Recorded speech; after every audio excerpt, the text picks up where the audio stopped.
Hello and welcome to my first devlog. This game is going to be a metroidvania, but with puzzles, basically. I'll explain later. Here's where I'm at now. Jump and dash, and that's pretty much it. You can swim, but that doesn't matter. What's the problem? No enemies or puzzles for a Metroidvania game with puzzles. So today I want to add some enemies and tweak the game a bit. Before I continue, you better hit that subscribe button now. I'm not making fun of people by saying that or something, but, look at my stats. Come on. Seriously, 0%? That's 100% not subscribed? Anyways, the devlog is here, summarization is here, code talk is here, and the outro is here. Alright, devlog time. So first, I made it so you could dash in the air, which works fine. Then I fixed the hat, and it looks nice.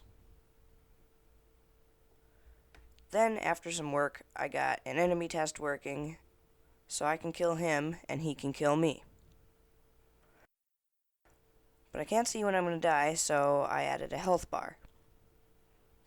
And now, the biggest issue.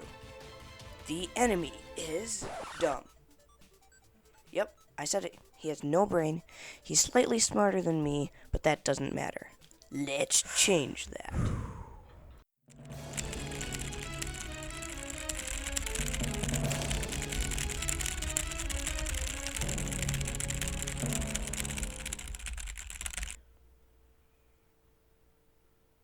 Now, finally, we have the bouncer working. He will, bounce at you. Yeah. He can aim at you with each bounce, but he does have a max bounce distance. This special guy can even wander around when I'm not there.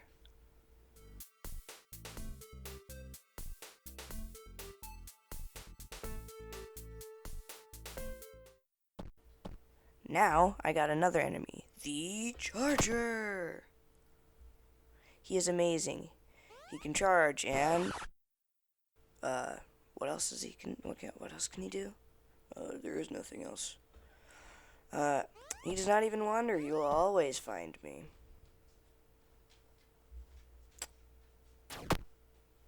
And finally, the coolest one who is still in early stages, the Bouncing Charger. He's just a combination of the other two. He's not that cool. He's pretty dangerous, though. He can dash on ground and in the air. The last thing I did was make some basic sound effects. They are, amazing. Then I actually got them working. They're actually pretty good, I think. I'm really happy with them. So, progress is done today. But I have something cool I wanted to show you. Yeah. Performance isn't great, but yeah. I did not code it amazingly, though. But even with this many, it runs okay. And it's coded in Python. But there will never be this many on screen. Alright, it's summarizing time. So, finally, what we did today for the summarization. I made it so you could dash in the air, and it's actually really nice for gameplay. I'm really happy with it. I drew temporary art for a parallax background. I made a test enemy with health and damage. I went to the bathroom. I realized I hadn't showered in over a month. I made a health bar. I made 3 enemies, the bouncer, the charger, and the charging bouncer. I actually really like all of them. I made basic sound effects, and now, code talk. The end of summarization into code talk. Boom. Alright. This is code talk. So what I will be showing you today is how the enemy class works for the bouncer specifically. So there's an enemy base class right here. Has all this stuff, creates the physics body and all that. Controls dying and setting the state. Yes, I use states. But there's enemy with player distance built in, so I don't have to have calculating the player distance in this update. So it just sets its image right here, the image of the sprite, to the atlas path, square black. There's an ability clock, so it'll do this once a second. It'll set it to bouncing, which is, it works good. State is where it just does, it will affect the specific thing it has. So if I set its state to bouncing, this state's enemy will be it, to where we'll do all this stuff with that.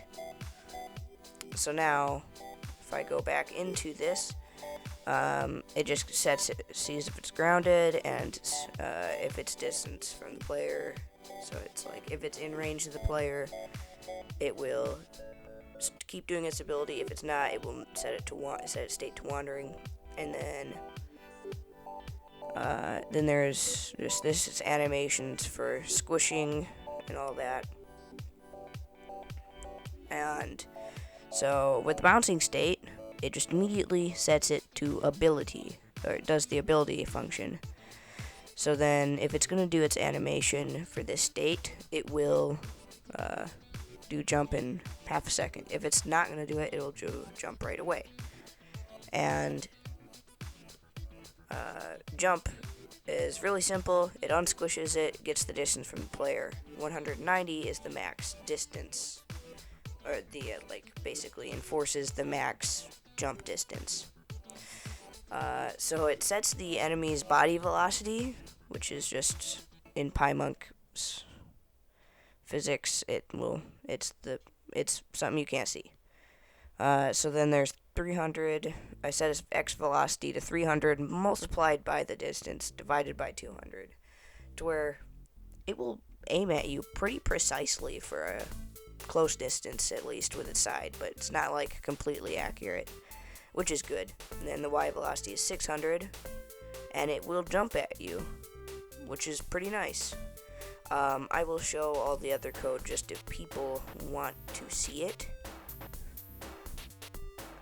For these enemies, because this is code that I have no problem with showing. It's pretty simple. Alright, that is it for Code Talk. Into the outro. Alright, the outro. So this is the end of the video. I hope you enjoyed it. I sure did. This was really fun to make. If you liked, please subscribe, because my stats aren't doing too good. I don't know. See ya.